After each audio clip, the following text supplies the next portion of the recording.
Una hora después de recibir el reloj, Isabella llamó. Su voz sonaba extrañamente ansiosa. «¿Y entonces, te gustó?» Yo sonreí, todavía sorprendido por el regalo. «Sí, es increíble, pero Iván lo tomó para él, dice que quiere probárselo». Del otro lado de la línea, se hizo un silencio absoluto. Podía escuchar su respiración.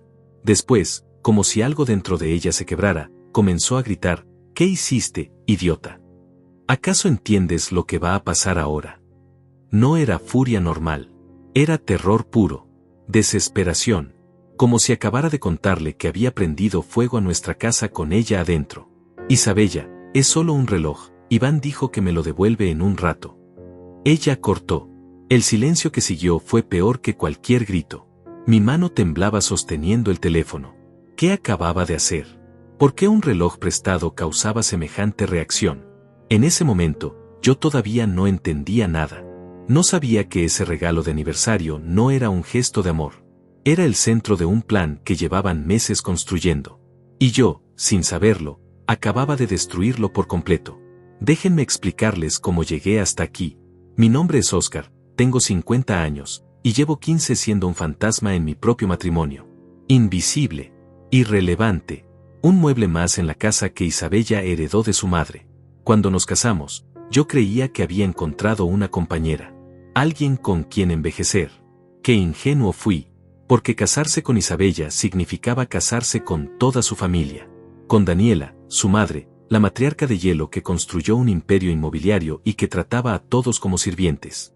Con Iván, su hermano consentido de 32 años que nunca trabajó un día completo en su vida porque mamá siempre lo protegió de todo. Y con Isabella misma, que aprendió cada truco de manipulación que Daniela podía enseñarle. Los primeros años fueron soportables. Isabella todavía fingía que yo importaba, que mis opiniones tenían peso. Pero eso cambió cuando Daniela se mudó con nosotros después de su segundo divorcio.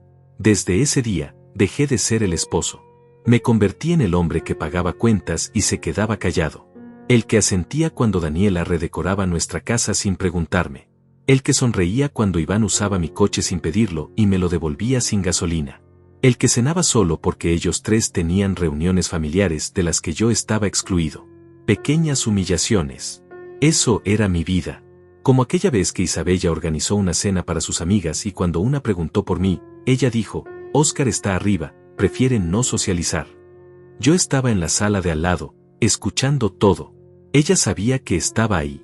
Simplemente decidió que era más fácil borrarme. O como cuando Iván necesitaba dinero para otro de sus proyectos que nunca funcionaban, e Isabella sacaba fondos de nuestra cuenta conjunta sin consultarme. Es mi hermano, Oscar. La familia se ayuda. Pero cuando mi hermana necesitó un préstamo para la operación de su hijo, Isabella me hizo sentir como un traidor por siquiera considerarlo. Daniela era peor. Me llamaba el inquilino cuando creía que no la escuchaba. Una vez, durante una discusión sobre la remodelación de la cocina, me dijo frente a todos: «Oscar, tú no entiendes de estas cosas. Déjaselo a quienes tienen criterio». Isabella no me defendió. Nunca lo hacía. Iván se rió. Siempre se reía. Yo me quedé callado, como siempre, tragándome la humillación, fingiendo que no dolía. ¿Por qué me quedé? Esa es la pregunta que me hago ahora. Creo que fue una mezcla de esperanza tonta y miedo. Esperanza de que algún día Isabella volviera a ser la mujer que conocí. Miedo de empezar de nuevo a los 50, admitir que había desperdiciado 15 años en un matrimonio muerto. Así que me quedé. Me hundí más profundo en la invisibilidad. Me acostumbré a ser ignorado, menospreciado, olvidado. Hasta aquel martes. Nuestro aniversario número 15. Yo no esperaba nada. Los últimos 5 años, Isabella ni siquiera recordaba la fecha. Pero esa mañana, ella entró a la habitación con una caja envuelta en papel plateado. Una caja elegante, cara. «Feliz aniversario, Oscar». Su sonrisa era extraña. Demasiado dulce. Demasiado perfecta. Como si estuviera actuando para una audiencia invisible. Abrí la caja con manos torpes, confundido. Dentro había un reloj. No cualquier reloj. Un Patek Philippe. Reconocí la marca porque Iván no paraba de hablar de ellos. Valía fácilmente $30,000. Tal vez más. Isabella, esto es, no puedo aceptarlo, es demasiado. Ella se acercó, me tomó la mano con una ternura que no sentía desde hacía años. Te lo mereces. Por aguantarme todos estos años. Había algo en sus ojos. Algo que no pude descifrar entonces. Ahora sé que era culpa. O quizás miedo de que no aceptara el regalo y su plan se viniera abajo antes de empezar. Pero en ese momento, yo solo sentí una ridícula oleada de esperanza. Tal vez las cosas podían cambiar. Tal vez ella todavía me quería, aunque fuera un poco. Me puse el reloj. Era pesado, sólido, hermoso. Isabella tomó una foto. Para el recuerdo. Después se fue a trabajar, besándome la mejilla como si fuéramos una pareja normal. Yo me quedé mirando el reloj en mi muñeca, sintiéndome importante por primera vez en años. ¡Qué estúpido fui! 1 hora después, Iván llegó a casa. Entró sin tocar, como siempre. Óscar, ¿estás aquí? Lo encontré en la cocina, sirviéndose jugo directamente del cartón. Cuando vio el reloj, sus ojos se iluminaron. ¡Guau! ¿Isabella te regaló eso? Déjame verlo. Se acercó, tomó mi muñeca, examinó el reloj con una intensidad extraña. Es increíble. ¿Puedo probármelo? Solo un momento. Debí negarme. Debí preguntarme por qué tenía tanto interés. Pero Iván siempre tomaba lo que quería, y yo siempre cedía. Era más fácil que pelear. Me quité el reloj y se lo di. Él se lo puso, sonriendo como un niño. Me queda perfecto. Voy a usarlo un rato, ¿sí? Te lo devuelvo después. Y se fue antes de que pudiera responder. 10 minutos después, Isabella llamó. Y todo mi mundo se desmoronó con 6 palabras. ¿Qué hiciste, idiota? Después de que Isabella colgó, intenté llamarla 20 veces. Todas fueron directo al buzón de voz. Le envié mensajes. Por favor, explícame qué pasa. No entiendo nada. Nada. Silencio absoluto. Busqué a Iván por toda la casa. No estaba.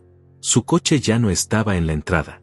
Se había ido con mi reloj, y algo me decía que eso era exactamente lo que había desatado el infierno. Me senté en el sofá, con las manos temblando, tratando de encontrarle sentido a todo. ¿Por qué un reloj causaba semejante crisis? ¿Qué tenía de especial además de su precio? Isabella nunca me había regalado nada así. En nuestro 10º aniversario me dio una corbata. En el 5º, ni siquiera recordó la fecha. Y ahora, de repente, ¿un reloj de $30,000? Y su reacción cuando supo que Iván lo tenía, no era solo enojo. Era pánico. Terror genuino. Como si algo terrible e irreversible acabara de ocurrir. 2 horas después, escuché el coche de Isabella en la entrada. Salí a recibirla, buscando respuestas. Ella entró hecha una furia, con Daniela pisándole los talones. Su madre me miró con un desprecio que hacía que sus miradas normales parecieran cariñosas. Óscar, ¿tienes idea de lo que acabas de hacer? Isabella pasó junto a mí sin mirarme, subió directamente a nuestra habitación y cerró con llave. Golpeé la puerta. Isabella, por favor, háblame. ¿Qué hice mal? Daniela me agarró del brazo con fuerza. Déjala en paz. Ya hiciste suficiente daño por hoy. Me soltó como si tocarme le diera asco. Esa noche dormí en el sofá. Isabella no salió de la habitación. A la mañana siguiente, cuando bajé a preparar café, encontré a Daniela e Iván sentados en la mesa del comedor. El reloj ya no estaba en la muñeca de Iván. ¿Dónde está el reloj?, pregunté. Iván me miró con una expresión extraña, casi divertida. Lo devolví. No te preocupes. Pero había algo en su tono. Algo burlón. Daniela intervino. Óscar, necesitamos hablar. Isabella está muy molesta contigo. Creo que deberías darle espacio. Quédate en un hotel unos días. No era una sugerencia. Era una orden. ¿Un hotel? ¿Por qué? Esta es mi casa también. Las palabras sonaron patéticas incluso para mí. Daniela sonrió. Esa sonrisa fría que usaba cuando sabía que había ganado. Técnicamente, Óscar, esta casa está a nombre de Isabella. Herencia de su padre. Así que cuando ella dice que necesita espacio, tú le das espacio. Iván asintió, como si fuera lo más razonable del mundo. Miré hacia las escaleras, esperando que Isabella bajara, que me defendiera, que dijera algo. Pero no vino. Me quedé ahí parado, humillado una vez más, sintiendo como los últimos restos de mi dignidad se desmoronaban. Empaqué una maleta. Mientras lo hacía, Isabella finalmente abrió la puerta de la habitación. Tenía los ojos rojos, pero no de tristeza, de rabia. Óscar, no puedo ni mirarte ahora mismo. Vete. Cuando yo decida que podemos hablar, te llamo. Intenté acercarme. Por favor, solo dime qué hice. Dame la oportunidad de arreglarlo. Ella retrocedió como si fuera venenoso. No puedes arreglarlo. Lo que hiciste no tiene arreglo. Solo vete. Y cerró la puerta de nuevo. Conduje hasta un hotel barato en las afueras de la ciudad. El tipo de lugar donde pagas en efectivo y nadie hace preguntas. Me senté en la cama dura, en esa habitación que olía a desinfectante y desesperación, y traté de entender mi vida. 15 años reducidos a esto. Echado de mi propia casa por un crimen que no entendía. Durante 3 días, viví en ese hotel. Isabella no llamaba. Mis mensajes quedaban sin respuesta. Finalmente, al 4.º día, recibí un mensaje suyo: podemos hablar. Ven mañana a las 3. Solo tú. Había esperanza en mi pecho. Tal vez podríamos solucionar esto. Tal vez ella me explicaría todo y encontraríamos la forma de seguir adelante. Qué ingenuo era todavía. Llegué a casa exactamente a las 3. Isabella me esperaba en la sala, sentada con la espalda recta, las manos cruzadas sobre el regazo. Daniela estaba a su lado. Por supuesto, nunca podíamos tener una conversación sin la presencia de su madre. Siéntate, Óscar. Me senté frente a ellas, sintiéndome como un acusado frente a un tribunal. Isabella respiró profundo. He estado pensando mucho estos días. Sobre nosotros. Sobre nuestro matrimonio. Y creo que llegó el momento de ser honestos. Mi estómago se apretó. ¿Honesto sobre qué? Ella me miró directo a los ojos. Esto no funciona, Óscar. No ha funcionado en años. Ambos lo sabemos. Las palabras me golpearon como piedras. Sabía que nuestro matrimonio estaba muerto, pero escucharlo dicho en voz alta era diferente. Isabella, podemos intentarlo. Terapia, lo que sea. Daniela me interrumpió. Óscar, por favor. Ten un poco de dignidad. Mi hija está siendo amable contigo. No la hagas arrepentirse. Isabella continuó. Quiero el divorcio. Y para que esto sea civilizado, necesito que firmes algunos papeles. Es una división justa de bienes. Sacó una carpeta del sofá y me la entregó. Mi abogado ya lo preparó todo. Abrí la carpeta con manos temblorosas. Mientras leía, sentía que el suelo desaparecía bajo mis pies. Según aquellos documentos, yo me quedaba prácticamente con nada. La casa era de ella, eso ya lo sabía. Pero también se quedaría con los ahorros de nuestra cuenta conjunta, con el coche que yo pagué, con las inversiones que hicimos juntos. A mí me tocarían $15,000 y mis pertenencias personales. Eso era todo. 15 años de matrimonio reducidos a $15,000. Isabella, esto no es justo. Yo también contribuía a estos ahorros. También pagué cuentas todos estos años. Ella suspiró, como si estuviera lidiando con un niño difícil. Óscar, tú ganabas mucho menos que yo. Hagamos cuentas reales. La mayor parte del dinero vino de mi trabajo y de las inversiones que mamá me ayudó a hacer. Estoy siendo generosa dejándote algo. Daniela asintió. Muy generosa. Podrías irte sin nada, considerando tu comportamiento reciente. Ahí estaba otra vez. Esa acusación vaga sobre algo que supuestamente hice mal. ¿Qué comportamiento? Todavía no me han dicho qué hice. Isabella cerró los ojos, como si mi voz le causara dolor físico. El reloj, Óscar. Dejar que Iván tomara el reloj fue la gota que derramó el vaso. Demostró que no respetas nada de lo que hago por ti. Te di un regalo carísimo, algo significativo, y a la hora lo regalaste como si no valiera nada. Me quedé boquiabierto. Yo no lo regalé. Iván lo tomó prestado. Dijo que me lo devolvería. ¿Cómo iba a saber qué causaría este desastre? Daniela se levantó. Esto es inútil, Isabella. Él nunca va a entender. Haz que firme los papeles y terminemos con esto. Isabella se puso de pie también. Tienes una semana para pensarlo, Óscar. Firma voluntariamente y esto termina rápido y sin dolor. O podemos hacerlo por la vía difícil. Tú decides. Y ambas salieron de la sala, dejándome solo con esos documentos que destruían mi vida. Me quedé ahí, leyendo y releyendo las páginas, buscando alguna salida. No había ninguna. Todo estaba redactado de manera que parecía legal, justo, razonable. Pero yo sabía que estaba siendo despojado de todo. Y lo peor era que todavía no entendía por qué. ¿Realmente todo esto era por prestarle un reloj a Iván? Volví al hotel con los documentos del divorcio que mandóme las manos. Esa noche no dormí. Leí cada línea una y otra vez, tratando de encontrar algún error legal, alguna cláusula abusiva que pudiera usar para defenderme. Pero estaba redactado por profesionales. Todo sonaba razonable en papel. Isabella ganaba más que yo, la casa era herencia de su familia, las inversiones las manejó su madre. En el papel, yo era solo un esposo mantenido que debería estar agradecido de recibir algo. Pero 15 años no podían valer solo $15,000. No podían reducirse a nada. Al día siguiente, decidí hacer algo que nunca había hecho. Llamé a un abogado. Encontré uno barato en internet, un tipo llamado Gilberto que trabajaba desde una oficina pequeña en el centro. Le expliqué mi situación por teléfono. Él escuchó en silencio y después dijo, venga mañana con todos los documentos. Necesito verlo todo. Había esperanza en su voz. Eso me hizo sentir mejor, aunque fuera solo un poco. La reunión con Gilberto duró 2 horas. Revisó cada papel que Isabella me había dado, tomó notas, hizo preguntas sobre nuestras finanzas. Finalmente, se recostó en su silla y me miró con algo parecido a la lástima. Oscar, legalmente hablando, tu esposa tiene razón en varios puntos. La casa es herencia, eso no se toca. Pero los ahorros conjuntos, las inversiones, el coche, ahí podemos pelear. Esto no es una división justa.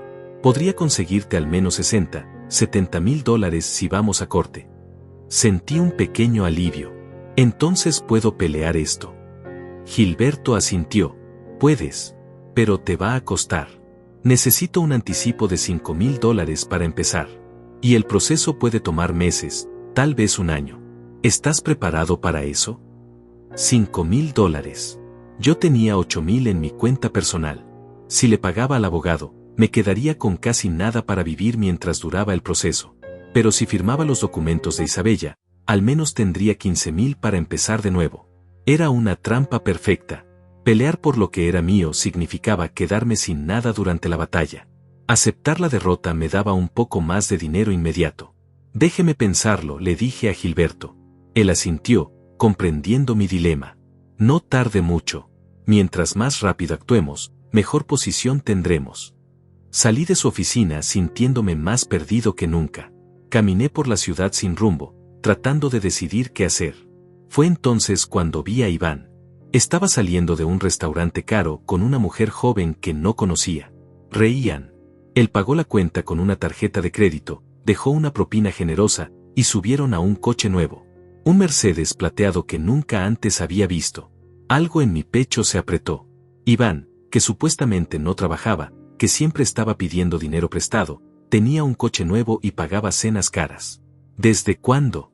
Empecé a prestar atención. A notar cosas que antes ignoraba. Durante los siguientes días, mientras Isabella me daba el ultimátum de firmar, yo observaba.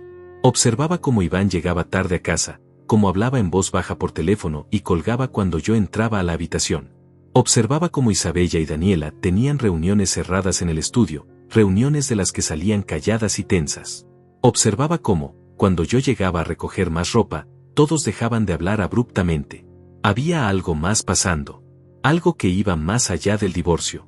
Una tarde, mientras Isabella estaba en el trabajo y Daniela había salido, volví a casa con la excusa de buscar unos documentos personales. La casa estaba vacía. O eso creí. Escuché voces viniendo del estudio. Me acerqué en silencio. La puerta estaba entreabierta. Iván estaba adentro, hablando por teléfono. No, ya te dije que el problema está resuelto. El reloj está de vuelta donde debe estar. Nadie sospecha nada. Pausa. Sí, el idiota de Oscar casi lo arruina todo, pero Isabella lo manejó bien. En una semana estará fuera de la casa y podemos seguir adelante. Otra pausa. Confía en mí. Todo va según el plan.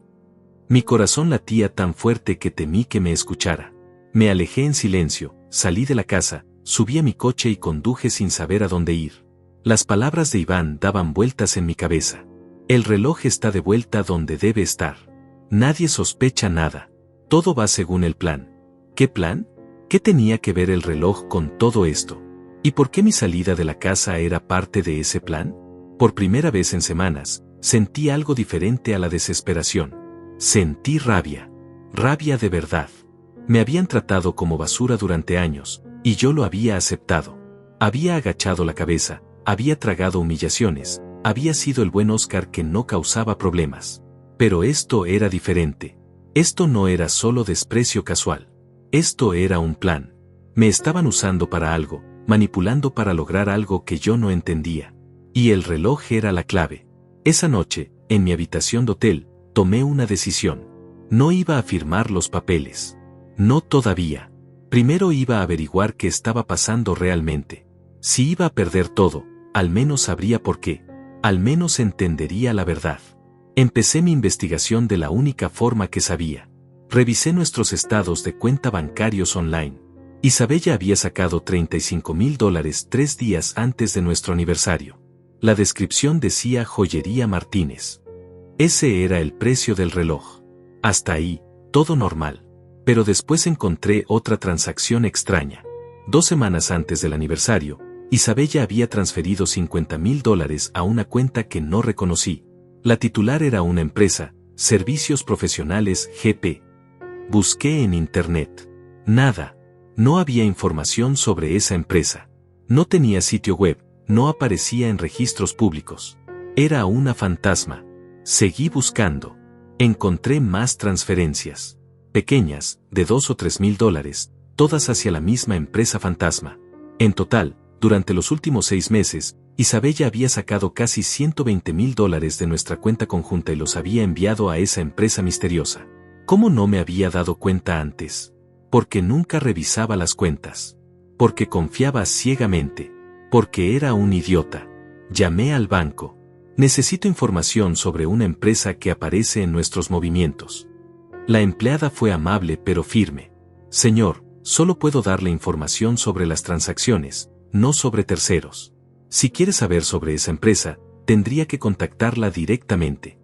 Colgué, frustrado. Intenté buscar de otra forma. Revisé los correos de Isabella. Ella había cambiado la contraseña. Intenté con su computadora portátil que a veces dejaba en casa. También tenía nueva contraseña. Todo estaba cerrado. Protegido. Como si supieran que yo podría empezar a buscar. Entonces recordé algo. Iván tenía un problema. Era descuidado. Siempre dejaba cosas tiradas. Nunca limpiaba su rastro. Si había información, estaría en su habitación. Esa noche, esperé hasta las 2 de la mañana. Sabía que Iván salía los viernes y regresaba de madrugada, completamente borracho. Entré a la casa con mi llave, que afortunadamente todavía funcionaba. Subí a la habitación de Iván. Estaba desordenada como siempre. Ropa en el suelo, botellas vacías, papeles por todas partes. Busqué rápido pero metódicamente. En su escritorio encontré recibos de restaurantes caros, bares, tiendas de ropa de lujo. Gastos que no concordaban con alguien sin trabajo. Después encontré algo interesante. Un contrato impreso. Lo leí con el corazón acelerado. Era un contrato de compra de una propiedad comercial en el centro. Valor, $200,000. Comprador, Iván Méndez. Fecha de firma, 3 meses atrás. Iván había comprado un local comercial. Con dinero que supuestamente no tenía. Tomé fotos del contrato con mi teléfono, las manos temblándome tanto que tuve que intentarlo 3 veces para que salieran nítidas. $200,000. Iván había comprado un local comercial por $200,000. El mismo Iván que 2 meses atrás le había pedido a Isabella $3,000 prestados porque supuestamente no tenía para pagar su renta.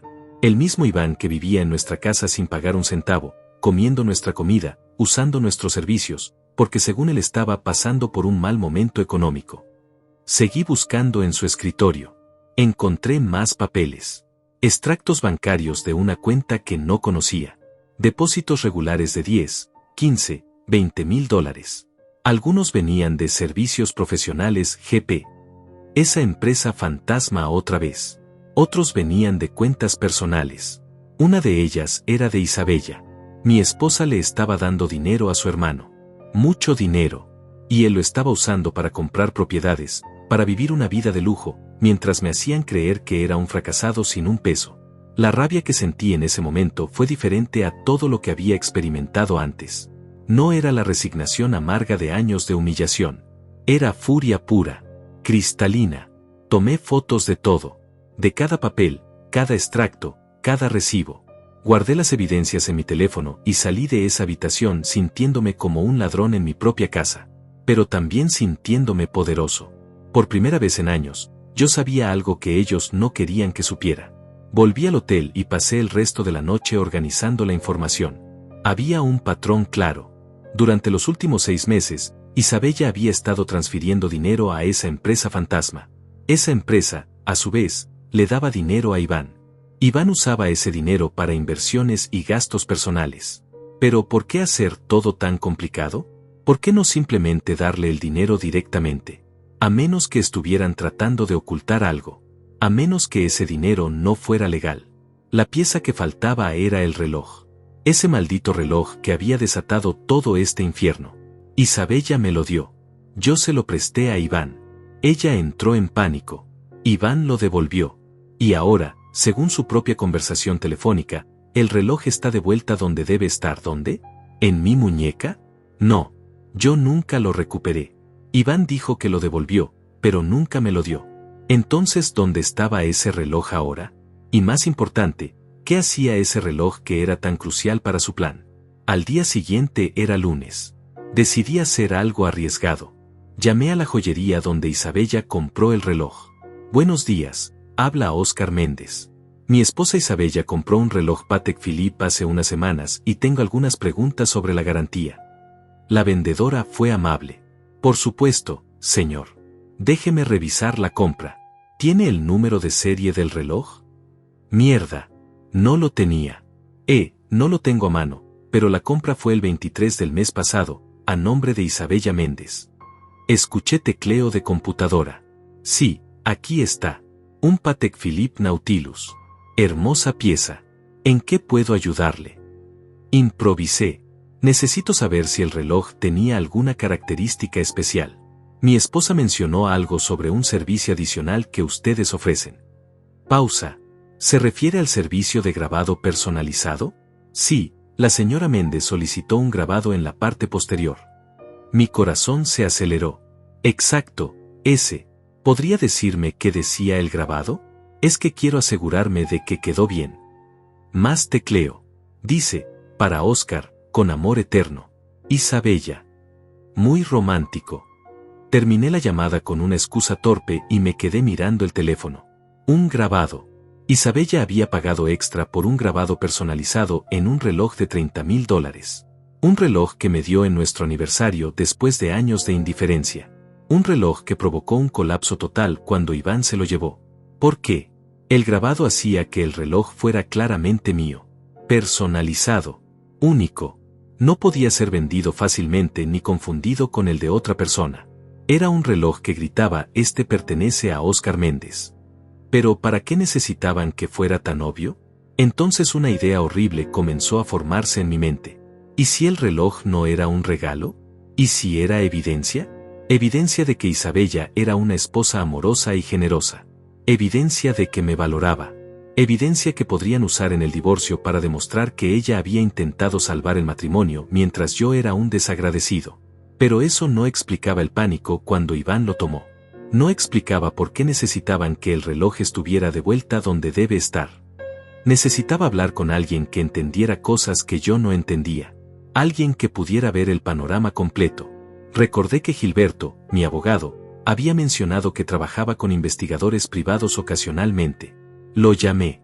Gilberto, necesito un favor diferente. Necesito que me recomiende a alguien que pueda investigar una empresa. Y también necesito saber si hay alguna forma de rastrear qué hace un reloj de lujo además de dar la hora. Él se quedó callado un momento. Óscar, ¿en qué te metiste? Le conté todo. Las transferencias misteriosas, la empresa fantasma, los gastos de Iván, el reloj, el pánico de Isabella. Todo. Cuando terminé, Gilberto suspiró. Esto suena más grande que un simple divorcio. Suena a fraude. Tal vez lavado de dinero. No soy experto en eso, pero conozco a alguien que sí. Se llama Mariana. Es investigadora privada y antes trabajó en delitos financieros. Si alguien puede ayudarte a entender qué está pasando, es ella. Me dio su número. La llamé inmediatamente. Mariana tenía una voz firme, profesional. Señor Méndez, Gilberto me puso al tanto de su situación. Necesito que nos veamos en persona. Traiga todas las evidencias que tenga. Fotos, documentos, todo. Nos encontramos esa tarde en una cafetería discreta. Mariana era una mujer de unos 40 años, con mirada inteligente y modales directos. Le mostré las fotos en mi teléfono. Ella las revisó en silencio, tomando notas. Cuando llegamos a las transferencias hacia servicios profesionales GP, sus ojos se entrecerraron. Esta empresa, déjame investigarla. Sacó su laptop y empezó a teclear. Después de 10 minutos, levantó la vista. Es una empresa pantalla, registrada en Delaware, sin empleados, sin oficinas físicas. Se usa típicamente para mover dinero sin dejar rastro claro. No es ilegal tener una, pero la forma en que la están usando levanta muchas banderas rojas. ¿Crees que están lavando dinero?, pregunté. Mariana se encogió de hombros. Posiblemente. O están ocultando ingresos para evadir impuestos. O están moviendo fondos que no deberían moverse. Sin más información, no puedo estar segura. Pero definitivamente están escondiendo algo. Después le hablé del reloj. Ella escuchó con atención y cuando mencioné el pánico de Isabella, se inclinó hacia adelante. Oscar, ¿alguna vez escuchaste hablar de rastreadores GPS en objetos de lujo? Negué con la cabeza. Ella continuó, algunas personas instalan rastreadores GPS miniatura en objetos valiosos. Relojes, carteras, joyas. Para prevenir robos. Pero también se pueden usar para otras cosas. Para rastrear movimientos de personas.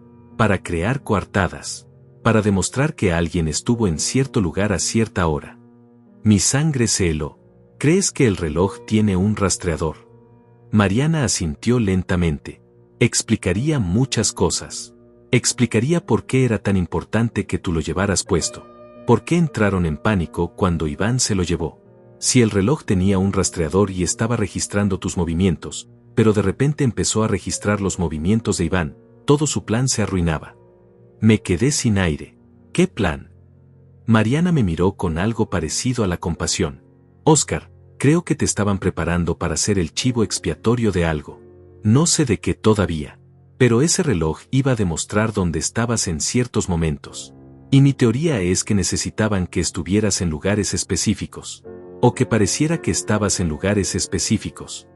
Las palabras de Mariana resonaron en mi cabeza durante horas después de nuestra reunión. Un chivo expiatorio. Me estaban preparando para culparme de algo. ¿Pero de qué? ¿Qué habían planeado que requería rastrear mis movimientos con un reloj de $30,000? Mariana me había dado instrucciones claras. No confrontes a nadie todavía. No les dejes saber que sospechas algo. Sigue actuando como el Oscar sumiso de siempre. Mientras tanto, yo voy a investigar esa empresa fantasma y ver si puedo encontrar conexiones con algo ilegal. Y Oscar, ten mucho cuidado. Si realmente están planeando incriminarte en algo serio, podrían ser peligrosos. Volví a fingir. A ser el esposo derrotado que estaba considerando firmar los papeles del divorcio. Isabella me llamó 2 días después. Su voz sonaba más suave, casi amable. Oscar, sé que esto ha sido difícil para ti, para ambos. Pero creo que lo mejor es terminar esto rápido. Sin abogados costosos, sin peleas. Firma los papeles y ambos podemos seguir adelante con nuestras vidas. Yo actué mi papel perfectamente. Tienes razón, Isabella. Ya estoy cansado de pelear. Solo necesito unos días más para procesarlo todo. ¿Te parece bien? Escuché el alivio en su voz. Por supuesto, tómate tu tiempo. Pero no demasiado, ¿sí? Mientras esperaba noticias de Mariana, decidí observar más de cerca a mi familia política. Empecé a pasar por la casa en momentos aleatorios, siempre con excusas. Olvidé unos documentos. Necesito recoger más ropa. Vine por mi laptop vieja. Daniela me miraba con desconfianza, pero no podía negarme la entrada. Técnicamente todavía era mi casa hasta que firmara el divorcio.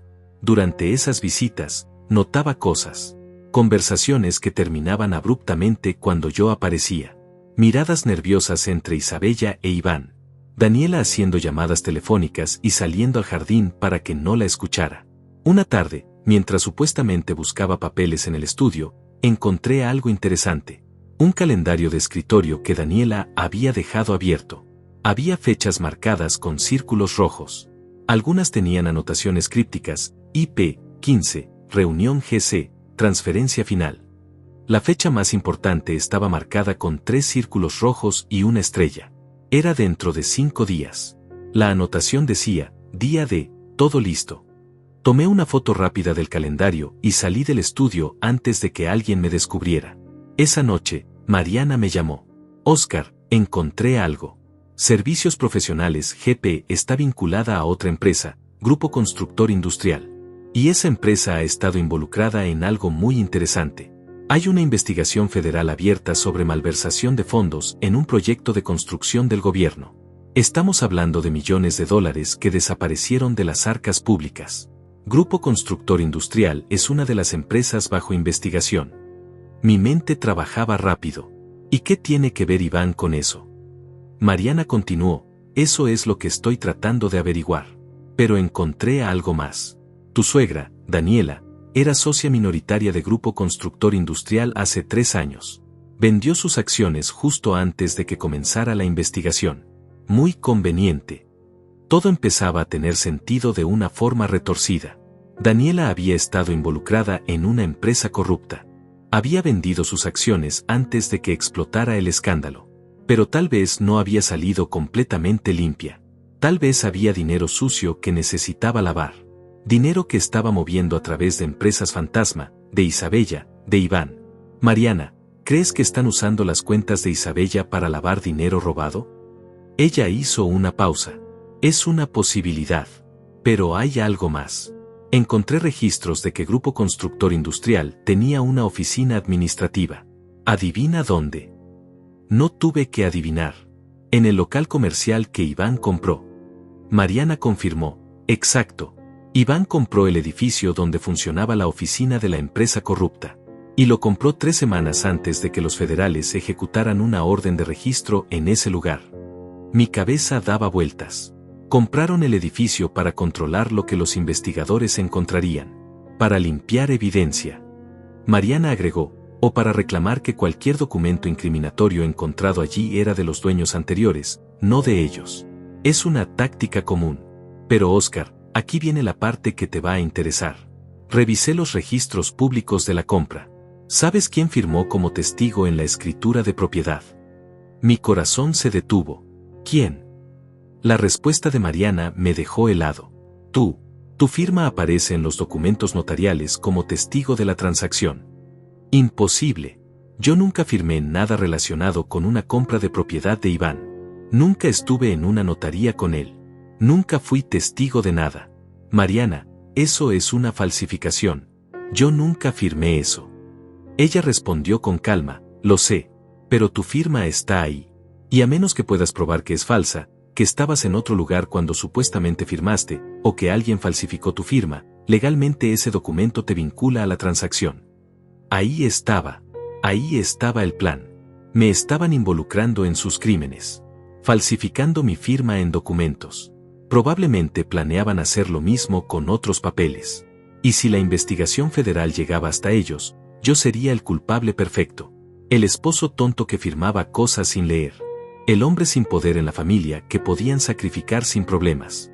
Mariana, necesito ese documento original. Necesito prueba de que mi firma es falsa. Ella contestó, ya pedí una copia certificada. Llegará en 2 días. Pero Oscar, esto es grave. Estamos hablando de fraude federal. Si esto sale a la luz y ellos logran convencer a las autoridades de que tú estabas involucrado, podrías ir a prisión. Años de prisión. El miedo me atravesó como un cuchillo. Prisión. Por crímenes que no cometí. Por firmas que no hice. Por planes que no conocía. Y de repente, el reloj cobró un sentido completamente nuevo. El reloj, dije en voz alta. El reloj con el rastreador GPS. Necesitaban crear una coartada. O eliminar una. Si podían rastrear mis movimientos, podían demostrar que yo estaba en ciertos lugares en ciertos momentos. lugares relacionados con sus transacciones ilegales. Mariana completó mi pensamiento. O podían editar los datos del rastreador para que pareciera que estabas en lugares donde no estabas. Tecnología de rastreo GPS puede ser manipulada si sabes cómo hacerlo. Podían crear una narrativa completa de tus movimientos. Una narrativa falsa que te incriminara. Por eso el pánico cuando Iván tomó el reloj. Si Iván llevaba puesto el reloj durante momentos cruciales de sus operaciones ilegales, el rastreador registraría sus movimientos, no los míos. La evidencia los incriminaría a ellos en lugar de protegerlos. Todo su plan meticuloso se destruiría por un simple préstamo casual. ¿Qué hago ahora?, pregunté, sintiendo el peso de todo esto aplastándome. Mariana pensó un momento. Primero, necesitamos recuperar ese reloj. Necesitamos prueba física del rastreador. Segundo, necesitamos copias de todos los documentos donde falsificaron tu firma. Tercero, necesitamos entender qué van a hacer en esa fecha marcada en el calendario, el día de algo va a pasar en 5 días, algo importante. Y tengo la sensación de que ese algo iba a ser el momento donde tú caerías como el villano perfecto de su historia. Pasé los siguientes 2 días en agonía, tratando de actuar normal mientras mi mundo se desmoronaba. Isabella me invitó a cenar. Para hablar civilizadamente, dijo. Acepté. Necesitaba mantener las apariencias. La cena fue en la casa, solo nosotros dos. Daniela e Iván convenientemente habían salido. Isabella cocinó pasta, mi plato favorito. Algo que no hacía desde los primeros años de nuestro matrimonio. Comimos en un silencio incómodo. Ella intentaba ser encantadora, sonreír, hacer conversación ligera. Yo seguía el juego, pero por dentro estaba calculando cada palabra. Oscar, dijo finalmente, tomando mi mano sobre la mesa. Sé que te he tratado mal estos últimos años. Lo sé y lo lamento. Pero necesito que entiendas que el divorcio es lo mejor para ambos. Tú mereces ser feliz. Mereces a alguien que te valore. Sus palabras sonaban bonitas, casi sinceras. Pero yo ya no era el Oscar ingenuo que creía todo lo que ella decía. ¿Dónde está el reloj, Isabella? La pregunta salió antes de que pudiera detenerme. Ella parpadeó, confundida. ¿Qué? Intenté sonar casual. El reloj que me regalaste. Iván dijo que lo devolvió, pero nunca me lo dio. Me gustaría quedármelo. Después de todo, era un regalo de aniversario. Isabella se puso tensa. Pude ver cómo su mandíbula se apretaba, cómo sus dedos se crispaban alrededor del tenedor. El reloj está guardado. A salvo. Su tono era cortante, defensivo. ¿Por qué guardado? Es mío, ¿no? Me lo regalaste. Ella se levantó de la mesa bruscamente. Oscar, después del numerito que hiciste prestándoselo a Iván como si fuera un juguete barato, decidí guardarlo hasta que madures un poco. Cuando firmes el divorcio y demuestres que puedes ser responsable, te lo daré. Me quedé mirándola, viendo la máscara de la esposa civilizada resquebrajarse. Es un reloj de $30,000 con mi nombre grabado en él, Isabella. No puedes simplemente quedártelo. Ella se dio vuelta, furiosa. Puedo hacer lo que quiera. Yo lo compré. Técnicamente sigue siendo mío hasta que tú lo aceptes formalmente como propiedad, y como nunca firmaste un recibo de regalo, legalmente puedo reclamarlo. Estaba improvisando, inventando justificaciones legales absurdas. Pero lo que me confirmó fue que ella no pensaba devolverme ese reloj bajo ninguna circunstancia. Está bien, dije, levantando las manos en rendición falsa. Olvídalo. No vale la pena pelear por un reloj. Ella se relajó visiblemente. Me alegra que seas razonable. Ahora, hablemos de los papeles. ¿Cuándo vas a firmar? Le dije que en unos días. Que solo necesitaba arreglar unas cosas primero. Ella pareció satisfecha. La cena terminó poco después. Mientras me iba, la vi sacar su teléfono y marcar rápidamente. Escuché fragmentos de su conversación desde el pasillo. Ya casi está listo. Sí, firmará pronto. No, no sospecha nada, todo según lo planeado. Al día siguiente, Mariana me citó en su oficina. Tenía noticias. Conseguí el documento de la compra del local comercial. Tu firma definitivamente es falsa. Contraté a un experto en grafología y confirmó que aunque se parece superficialmente a tu firma real, hay inconsistencias claras en la presión del trazo y en ciertos rasgos. Alguien practicó tu firma y la replicó bastante bien, pero no perfectamente. Me mostró el análisis. Efectivamente, Mi supuesta firma tenía pequeñas diferencias con mi firma real. Esto es evidencia, continué. Esto prueba que falsificaron mi firma. Mariana asintió. Sí, pero no es suficiente por sí solo. Necesitamos más. Necesitamos demostrar un patrón. Y necesitamos entender qué va a pasar en 2 días. El día D se acercaba. Yo había visto en el calendario de Daniela que la fecha estaba marcada para el día siguiente. Algo importante iba a suceder y yo necesitaba saber qué. Mariana había conseguido información adicional. La investigación federal sobre Grupo Constructor Industrial está a punto de cerrarse. Hay rumores de que van a presentar cargos formales contra varios ejecutivos la próxima semana. Si tu familia política tiene algo que esconder, ahora es cuando van a hacer su último movimiento para cubrirse. Eso explicaba la urgencia. Por eso Isabella presionaba tanto para que yo firmara el divorcio rápido. Por eso necesitaban que ese reloj estuviera en su poder. Por eso el día D era crucial. Mariana, necesito entrar a la casa mañana. Necesito encontrar ese reloj y necesito ver qué van a hacer. Ella me miró seria. Oscar, eso es peligroso. Si te descubren husmeando, podrían acelerar sus planes. O peor, podrían hacerte daño. Yo negué con la cabeza. No tengo opción. Si no descubro que están planeando, voy a terminar en prisión por crímenes que no cometí. Prefiero arriesgarme ahora. Mariana suspiró. Está bien. Pero no vas solo. Voy a estar afuera, en un coche, monitoreando.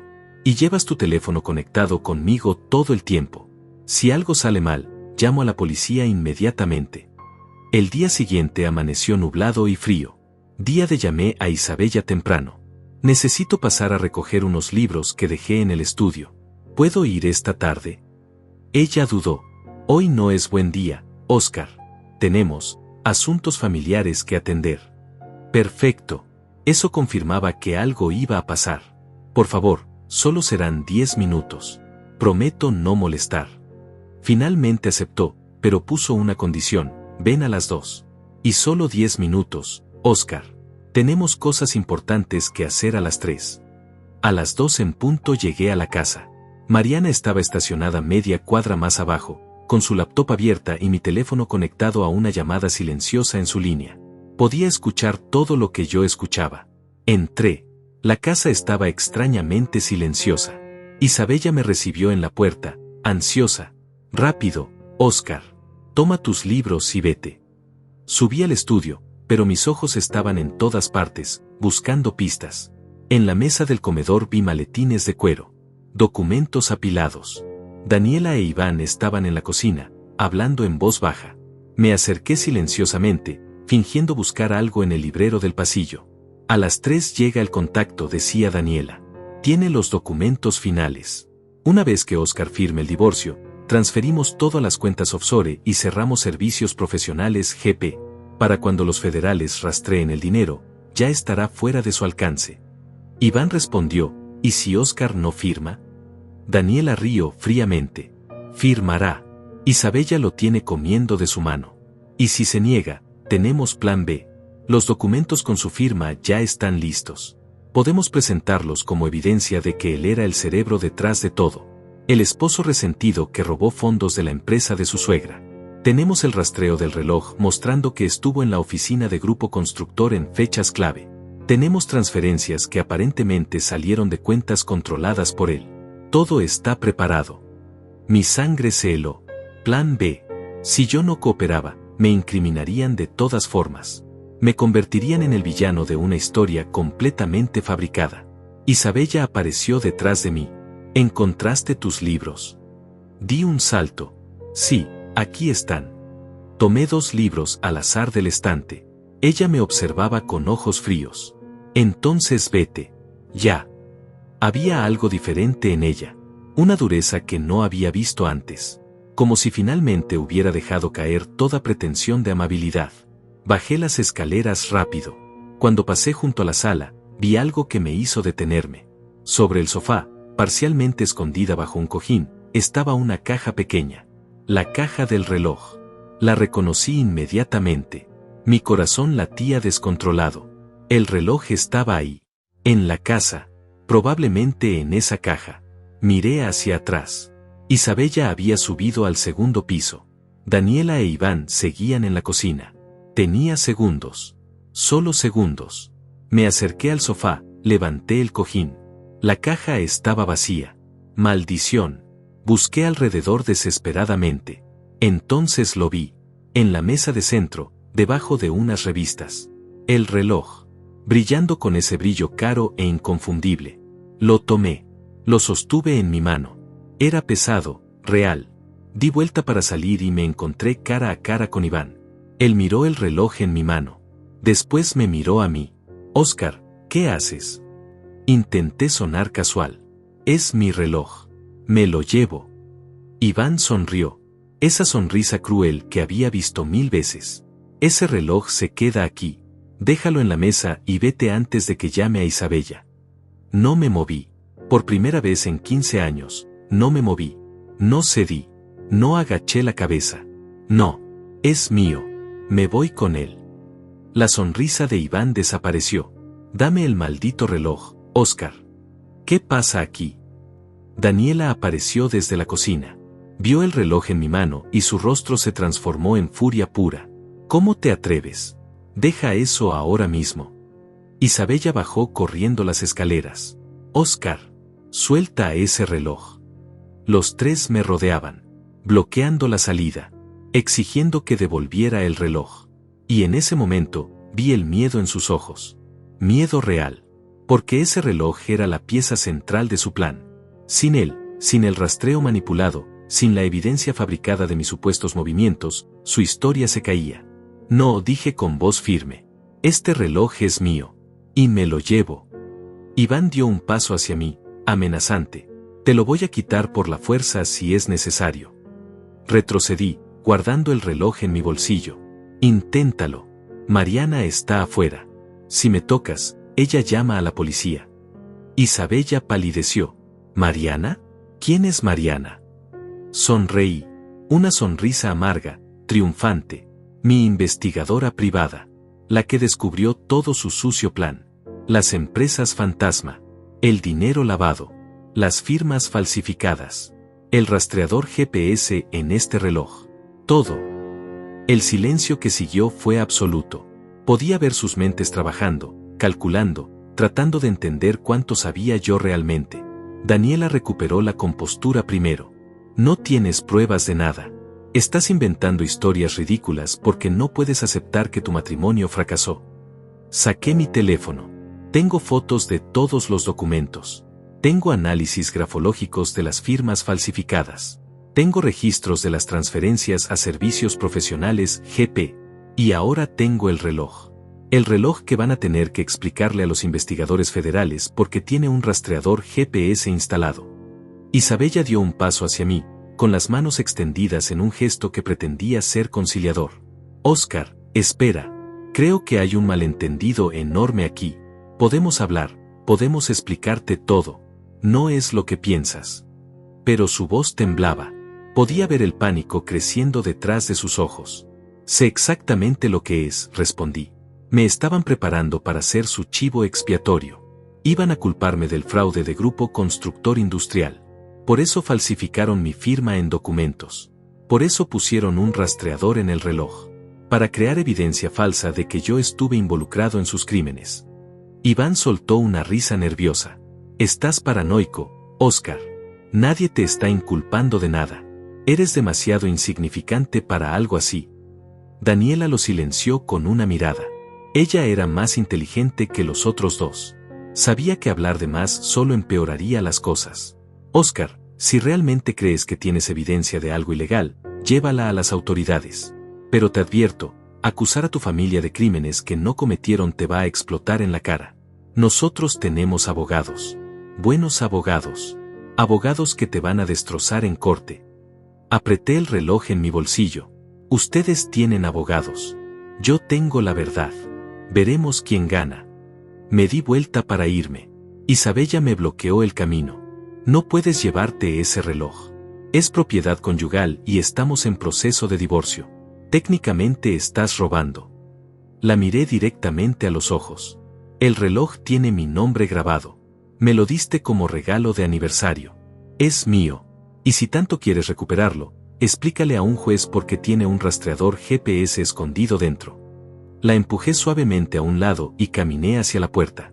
Nadie me detuvo físicamente, pero Isabella gritó detrás de mí: «Vas a arrepentirte de esto, Oscar. Te vamos a destruir.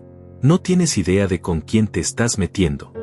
Salí de la casa, caminé rápido hacia el coche de Mariana. Ella arrancó antes de que yo cerrara completamente la puerta. «Lo escuché todo», dijo mientras conducía. «Oscar, acabas de declararles la guerra. Necesitamos movida rápido antes de que ellos se reorganicen». Asentí, todavía temblando de adrenalina. «¿Qué hacemos ahora?». Mariana ya tenía un plan. Primero, llevamos el reloj a un técnico que conozco. Necesitamos abrir ese reloj, encontrar el rastreador, documentarlo todo.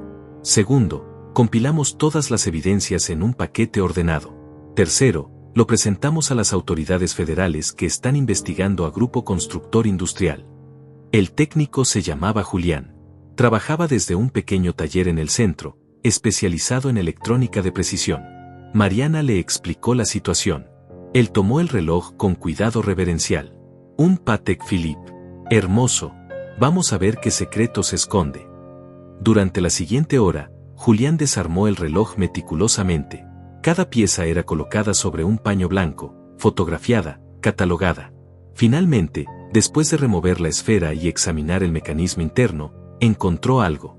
«Aquí está». Sostuvo un chip diminuto con unas pinzas especiales. Rastreador GPS de última generación. Muy caro, muy preciso. Y mira esto.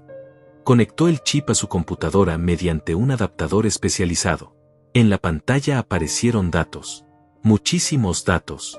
Coordenadas GPS, fechas, horas.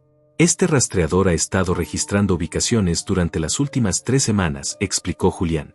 «Desde el día que el reloj fue activado hasta... Espera. Tecleo algunos comandos. Interesante.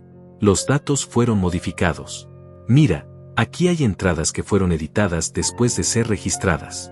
Alguien alteró la información original». Mariana se inclinó sobre la pantalla. «¿Puedes recuperar los datos originales?». Julián asintió. «Posiblemente. Dame unos minutos». Mientras Julián trabajaba, Mariana recibió una llamada. Habló en voz baja, pero pude escuchar fragmentos. «Sí, tenemos el dispositivo, confirmado. ¿Cuándo pueden recibirnos?». Colgó y me miró seria. «Tengo un contacto en la oficina del fiscal federal. Está dispuesto a escucharnos mañana temprano. Pero necesitamos llevar evidencia sólida. Este rastreador es clave, pero necesitamos más». Julián interrumpió. «Listo. Recuperé los datos originales. Y tienes razón, Mariana. Fueron modificados extensivamente». Nos mostró 2 conjuntos de datos lado a lado. Los datos originales mostraban las ubicaciones reales donde el reloj había estado. Mi casa, mi oficina, el supermercado, lugares normales. Los datos modificados mostraban algo completamente diferente.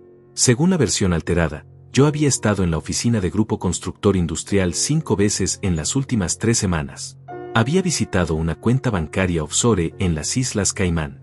Había estado presente en reuniones con contratistas corruptos. Todo falso. Todo fabricado. Si hubieran presentado estos datos modificados a las autoridades, dijo Julián, habrían creado una narrativa perfecta de que tú eras el cerebro detrás del fraude. Sentí náuseas. Habían planeado cada detalle, cada ubicación falsa, cada fecha estratégica. Me habrían destruido completamente. Mariana imprimió todos los reportes. Con esto y los documentos de las firmas falsificadas, tenemos un caso sólido. Pero Oscar, necesito que entiendas algo. Una vez que presentemos esto a los federales, no hay vuelta atrás. Tu familia política va a enfrentar cargos criminales serios. Prisión. Años de prisión. ¿Estás preparado para eso? Pensé en Isabella. En los primeros años cuando todavía la amaba. En las cenas familiares cuando todavía creía que podíamos ser felices. Pensé en todas las humillaciones, todos los desprecios, todos los años que me trataron como basura. Pensé en cómo planearon fríamente destruir mi vida para salvar las suyas. Estoy preparado, dije. Ellos eligieron este camino. Yo solo me estoy defendiendo.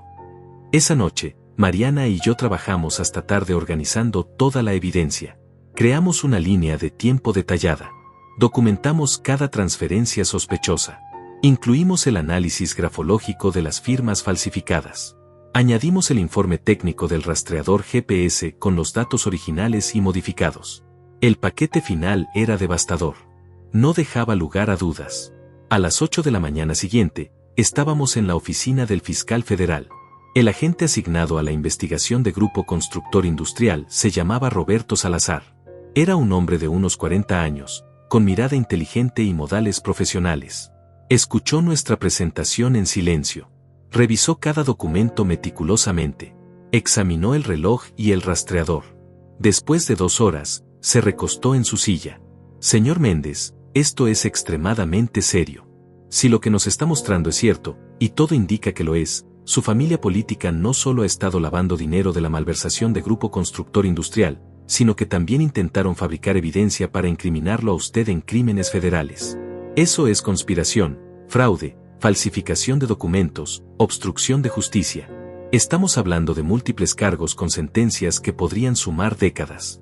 Mariana intervino. Agente Salazar, también necesitamos considerar que ellos tenían algo planeado para hoy. Mencionaron un contacto que llegaría a las 3 de la tarde con documentos finales. Es posible que estén intentando mover los fondos a cuentas offshore en este momento. Salazar se puso de pie inmediatamente. Necesito hacer algunas llamadas. Si lo que dice es cierto, tenemos que actuar ahora. Salió de la oficina. Mariana me apretó la mano. Lo hiciste bien, Oscar. Sea lo que sea que pase ahora, hiciste lo correcto. 15 minutos después, Salazar regresó con otros 2 agentes. Señor Méndez, vamos a ejecutar órdenes de registro en su antigua residencia y en el local comercial que compró Iván Méndez. También vamos a congelar todas las cuentas bancarias asociadas con Isabella Méndez, Daniela Méndez e Iván Méndez. ¿Estaría dispuesto a acompañarnos como testigo? Asentí. Sí, quiero estar ahí. El convoy de vehículos federales llegó a mi antigua casa a las 2 de la tarde, 1 hora antes de la supuesta llegada del contacto. Salazar tocó la puerta con autoridad. Daniela abrió. Su rostro pasó de la sorpresa al terror en segundos cuando vio las identificaciones federales. Daniela Méndez, tenemos una orden de registro. Por favor, hágase a un lado. Los agentes entraron como una ola.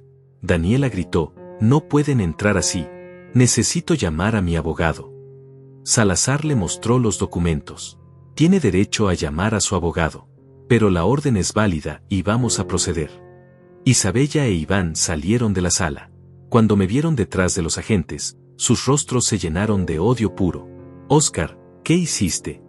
Isabella apenas podía hablar de la rabia. Trajiste a los federales a nuestra casa. ¿Cómo pudiste? Salazar interrumpió. Señora Méndez, su esposo presentó evidencia de actividades criminales. Tengo algunas preguntas para usted. Los agentes registraban metódicamente cada habitación. En el estudio encontraron los maletines que yo había visto el día anterior. Dentro había documentos. Muchos documentos. Contratos falsificados. Estados financieros alterados. Y algo más, pasaportes.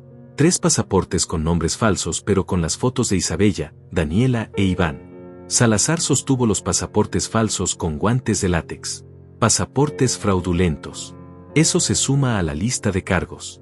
Planeaban huir del país. Daniela había recuperado algo de compostura. Se sentó en el sofá con la espalda recta, las manos cruzadas, como si estuviera en una reunión de negocios. No voy a decir nada sin mi abogado presente. Y les aconsejo que tampoco hablen, miró a Isabella e Iván con severidad. Isabella parecía estar al borde de un colapso. Sus manos temblaban. Seguía mirándome con esa mezcla de odio y desesperación. Oscar, por favor. Podemos arreglar esto. Tú no entiendes lo que está pasando. Diles que cometiste un error. Que malinterpretaste todo. Uno de los agentes subió desde el sótano con una caja de archivos. Agente Salazar, encontré esto. Registros financieros completos de servicios profesionales, GP. Transferencias detalladas, nombres de cuentas, todo. Salazar abrió la caja y silbó bajo. Esto es oro puro. Señoras y señor, van a tener que acompañarnos a la oficina federal para interrogatorio formal. Daniela se puso de pie. Como dije, no hablaré sin mi abogado. Isabella empezó a llorar. No eran lágrimas de arrepentimiento. Eran lágrimas de rabia impotente. Iván simplemente miraba al vacío, como si no pudiera procesar lo que estaba pasando. Los sacaron de la casa esposados.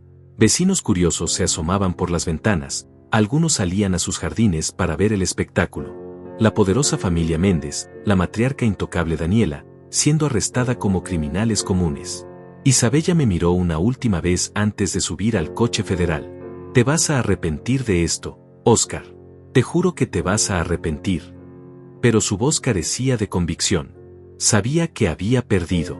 Que su plan perfecto se había desmoronado gracias al hombre que siempre consideraron demasiado estúpido para ser una amenaza. Salazar se acercó a mí después de que se llevaran a los detenidos. Señor Méndez, necesito que venga con nosotros para hacer una declaración formal completa.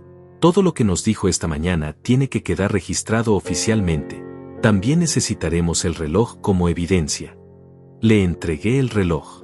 Ese objeto que había causado tanto caos. Mariana me acompañó a la oficina federal. Durante las siguientes 6 horas, conté mi historia una y otra vez. Cada detalle, cada humillación, cada pieza del rompecabezas. Firmé declaraciones. Autoricé el acceso a mis cuentas bancarias para que pudieran verificar que yo no había sido parte de ninguna transacción ilegal. Les di permiso para revisar mis comunicaciones, mis movimientos, todo lo que necesitaran para confirmar mi inocencia. Finalmente, cerca de las 10 de la noche, Salazar me dijo, puede irse a casa, señor Méndez. Bueno, al hotel supongo. No estamos presentando cargos contra usted. Es claro que fue víctima de una conspiración elaborada. De hecho, vamos a necesitar su testimonio cuando esto vaya a juicio. Le agradecí. Mariana me llevó de vuelta al hotel. En el coche, ninguno de los dos habló durante un largo rato. Finalmente ella rompió el silencio. ¿Cómo te sientes? Pensé en la pregunta. ¿Cómo me sentía? Agotado, traicionado, enojado, pero también, por primera vez en 15 años, libre. Me siento como si hubiera despertado de una pesadilla, dije. Una pesadilla de 15 años. Los siguientes días fueron un torbellino mediático. La historia salió en las noticias. Familia prominente arrestada por fraude federal. Los periodistas encontraron todos los ángulos jugosos. La matriarca corrupta. La esposa manipuladora. El esposo invisible que destapó todo el esquema. Mi teléfono no paraba de sonar. Periodistas queriendo entrevistas. Conocidos con los que no hablaba hace años, de repente preocupados por mí. Incluso mi hermana llamó. Oscar, vi las noticias. ¿Estás bien? ¿Por qué nunca me dijiste nada? No supe qué responder. ¿Cómo explicarle que había estado tan hundido en mi propia miseria que no podía ver la salida? Una semana después del arresto, Mariana me llamó. Tengo noticias. Los federales ofrecieron un acuerdo a Iván. Si testifica contra Daniela e Isabella, reducirán sus cargos. Aceptó. No me sorprendió. Iván siempre había sido el más débil de los tres. El niño mimado que nunca tuvo que enfrentar consecuencias. Por supuesto que traicionaría a su madre y hermana para salvarse. ¿Qué dijo? Mariana continuó, confesó todo. El plan completo. Daniela efectivamente robó millones del proyecto de construcción gubernamental. Cuando la investigación comenzó, empezó a lavar el dinero a través de empresas fantasma. Usó a Isabella como intermediaria porque ella tenía un historial financiero limpio. Compraron el local comercial a nombre de Iván para controlar la evidencia física. ¿Y el reloj? Pregunté. Mariana hizo una pausa. El reloj fue idea de Isabella. Necesitaban a alguien a quien culpar si las cosas salían mal. Tú eras el candidato perfecto. El esposo sin poder, sin conexiones, sin recursos para defenderse. Planeaban fabricar evidencia de que tú habías ayudado a Daniela a robar el dinero. Las firmas falsificadas en documentos. El rastreo GPS alterado mostrando que estuviste en lugares clave. Incluso tenían preparados correos electrónicos falsos que supuestamente enviaste discutiendo las transacciones ilegales. Iban a presentar todo eso a los investigadores y señalarte como el cerebro detrás del esquema. Mi estómago se revolvió escuchando esto. Me habrían destruido completamente. Mariana confirmó, sí. y habrían salido libres. Daniela habría cooperado con las autoridades, fingiendo sorpresa de que su yerno fuera un criminal. Isabella habría jugado el papel de esposa engañada y devastada. Iván habría sido la víctima que confiaba en su cuñado. Era un plan casi perfecto. Si tú hubieras firmado el divorcio como querían, si no hubieras empezado a investigar, si no hubieras tomado ese reloj cuando lo hiciste, estarías en una celda ahora mismo. El juicio tomó meses en prepararse. Mientras tanto, mi vida lentamente empezaba a reconstruirse. Los documentos del divorcio que Isabella me había dado eran nulos ahora. Un abogado especializado en casos de fraude matrimonial me ayudó a presentar mi propia demanda de divorcio. Con Isabella enfrentando cargos criminales, la división de bienes cambió radicalmente. El juez ordenó que la casa fuera vendida y las ganancias divididas equitativamente. Las cuentas conjuntas fueron descongeladas después de que los federales confirmaran que el dinero legítimo en ellas era mitad mío. Por primera vez en 15 años, tenía recursos, tenía opciones, tenía libertad. Encontré un apartamento pequeño pero acogedor. Nada lujoso, pero era mío. Completamente mío. Nadie me decía cómo decorarlo. Nadie me ignoraba en mi propia sala. Nadie me hacía sentir invisible. Empecé terapia. El terapeuta me ayudó a entender cómo había llegado a ese punto. Cómo había permitido que me trataran así durante tanto tiempo. Oscar me dijo en una sesión, fuiste víctima de abuso emocional sistemático. Lo que viviste tiene un nombre, violencia psicológica. No es menos real por no dejar moretones visibles. Esas palabras fueron liberadoras y dolorosas al mismo tiempo. Cuando finalmente llegó el juicio, yo estaba en primera fila. Mariana a mi lado, apretando mi mano cuando los momentos se volvían difíciles. Iván testificó primero. Contó todo el plan con voz monótona, sin mirar a su madre ni a su hermana. Daniela lo miraba con desprecio puro desde la mesa de la defensa. Isabella lloraba silenciosamente. Después testificó un experto en tecnología, explicando cómo el rastreador GPS había sido manipulado. Mostró al jurado los datos originales versus los datos falsificados. La diferencia era irrefutable. Luego fue el turno del experto en grafología. Demostró con ampliaciones gigantes cómo mi firma había sido falsificada en múltiples documentos. Finalmente, me llamaron al estrado. Conté mi historia. 15 años de matrimonio. La humillación constante. El regalo del reloj que me pareció un milagro. El pánico de Isabella cuando Iván lo tomó. Mi investigación. El descubrimiento del plan. El fiscal me hizo preguntas directas. Señor Méndez, ¿en algún momento usted participó en las actividades ilegales de Grupo Constructor Industrial? No. ¿Firmó voluntariamente alguno de los documentos que llevan su firma? No. Esas firmas son falsificaciones. ¿Estuvo en las ubicaciones que el GPS modificado sugería? No. Como muestran los datos originales, yo estaba en mi rutina normal. Trabajo, casa, supermercado. El abogado defensor de Daniela intentó hacerme parecer vengativo. Señor Méndez, ¿no es cierto que usted estaba resentido con su esposa por querer divorciarse? Es cierto que el divorcio me dolió, pero eso no cambia los hechos. Ellos falsificaron documentos. Ellos instalaron un rastreador. Ellos planearon incriminarme. No es posible que usted malinterpretara conversaciones inocentes y creara esta narrativa de conspiración. Los documentos hablan por sí mismos. Las firmas falsas. El rastreador GPS. Los pasaportes fraudulentos. Eso no son malinterpretaciones. El juicio duró 3 semanas. Cada día traían nuevas revelaciones. Los fiscales presentaron evidencia de que Daniela había desviado casi $4 millones del proyecto gubernamental durante 2 años.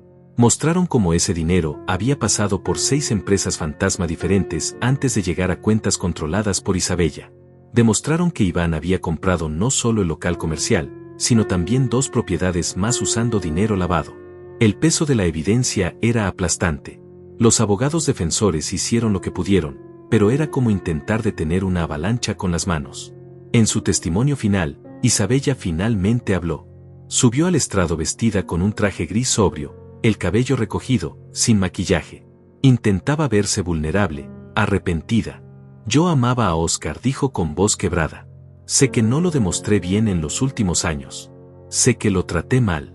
Pero nunca quise que resultara lastimado en todo esto. Mi madre me presionó.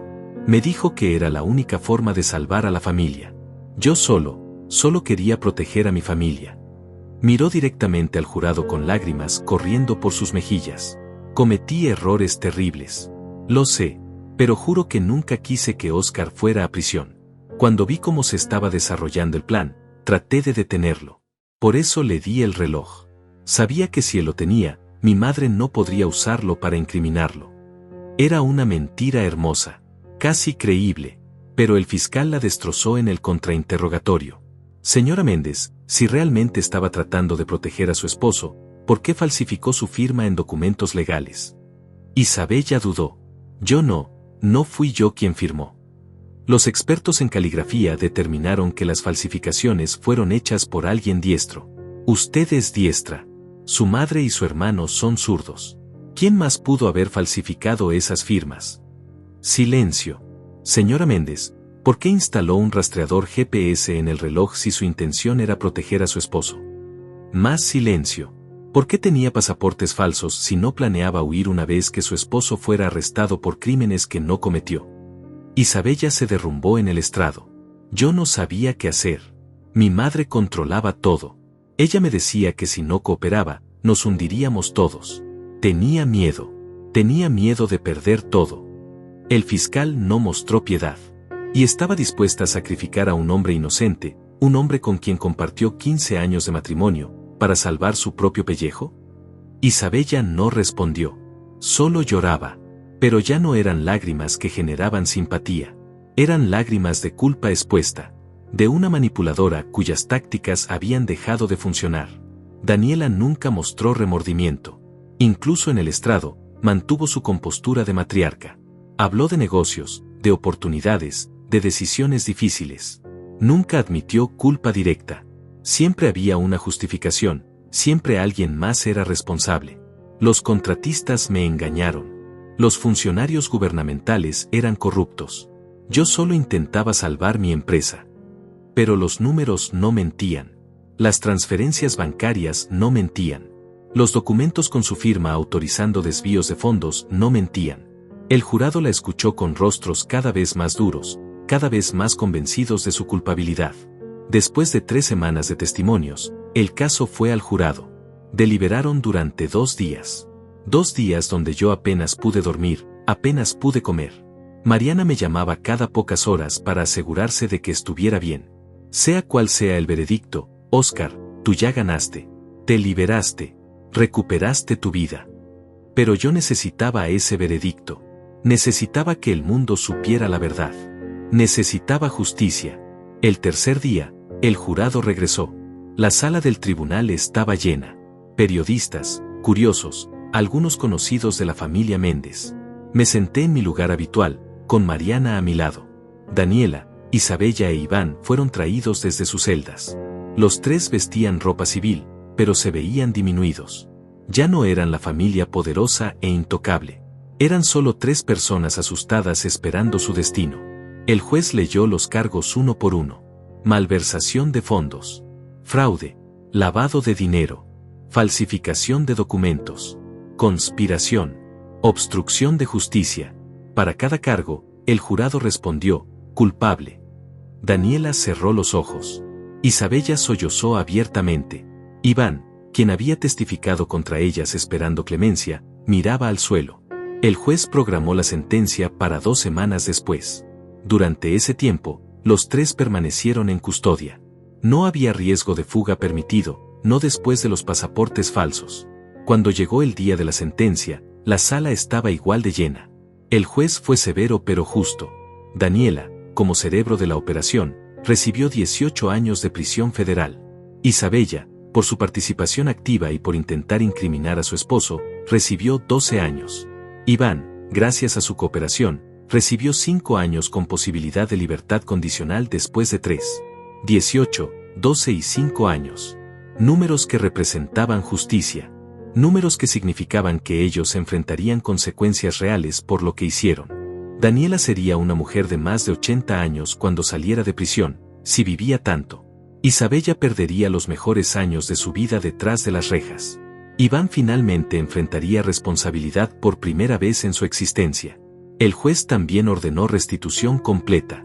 Todo lo robado debía ser devuelto. Todas las propiedades compradas con dinero ilegal serían vendidas. Las víctimas del fraude serían compensadas. La familia Méndez perdió todo. Su imperio, su reputación, su libertad. Todo.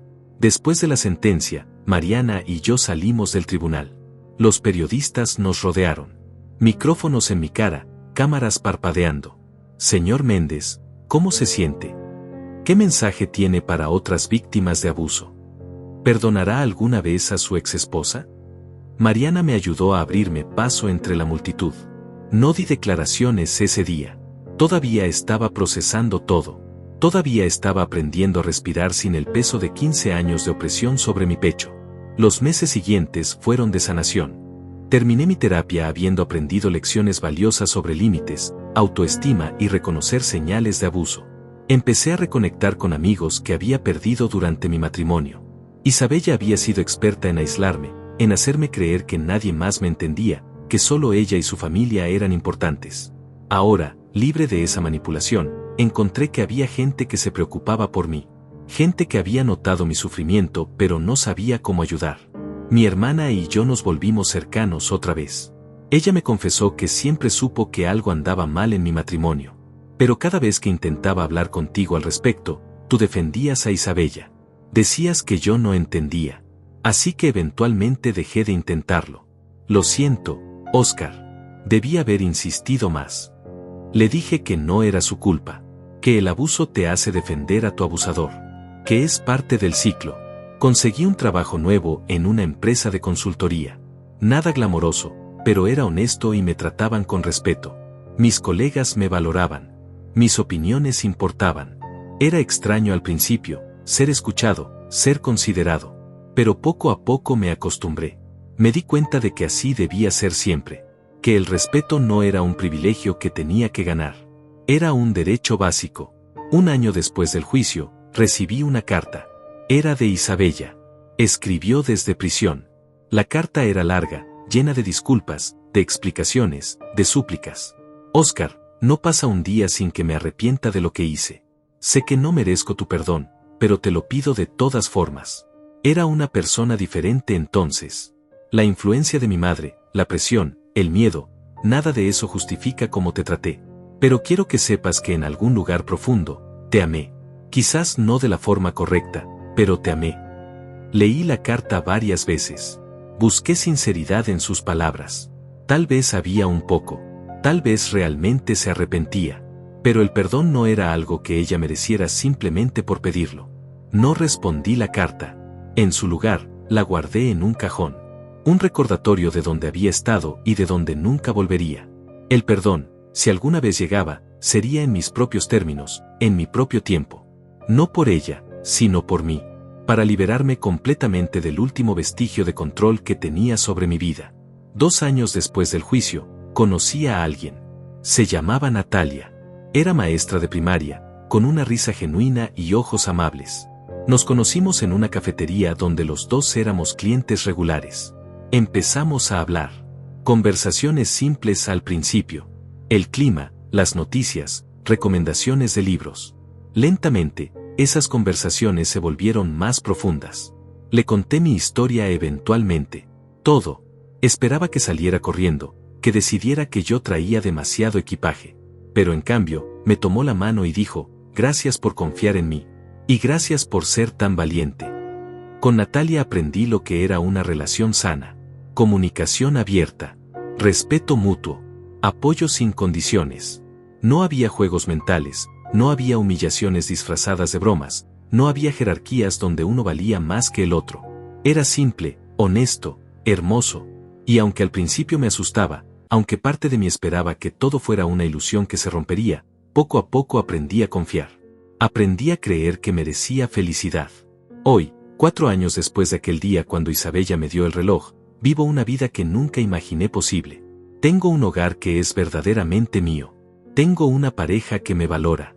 Tengo amigos, familia, trabajo satisfactorio. Tengo paz. A veces todavía pienso en aquellos 15 años. En cómo dejé que me trataran. en todas las señales que ignoré, pero ya no me culpo. Entiendo ahora que fui víctima de manipulación sistemática, que salir de esa situación tomó más fuerza de la que creí tener. El reloj, ese objeto que casi destruye mi vida pero terminó salvándola, está en una caja de evidencia en algún almacén federal. Probablemente se quedará ahí por años, hasta que el caso esté completamente cerrado. No lo extraño. No quiero volver a verlo. Para mí, representa un capítulo cerrado. Una vida que dejé atrás. Ahora mido mi tiempo de formas diferentes. En sonrisas compartidas con Natalia. En llamadas con mi hermana. En tardes tranquilas leyendo en mi apartamento. En momentos de paz que antes parecían imposibles. Si pudiera hablarle a mi yo de hace 4 años, a ese hombre roto sentado en un hotel barato con documentos de divorcio injustos en las manos, le diría, aguanta, investiga, pelea, porque al otro lado de este infierno hay una vida que vale la pena vivir. Una vida donde eres valorado, respetado, amado. No te rindas. Tú vales mucho más de lo que ellos te hicieron creer. Y esa es mi verdad ahora. Valgo. Merecía mejor. Y finalmente, después de tanto tiempo, lo tengo.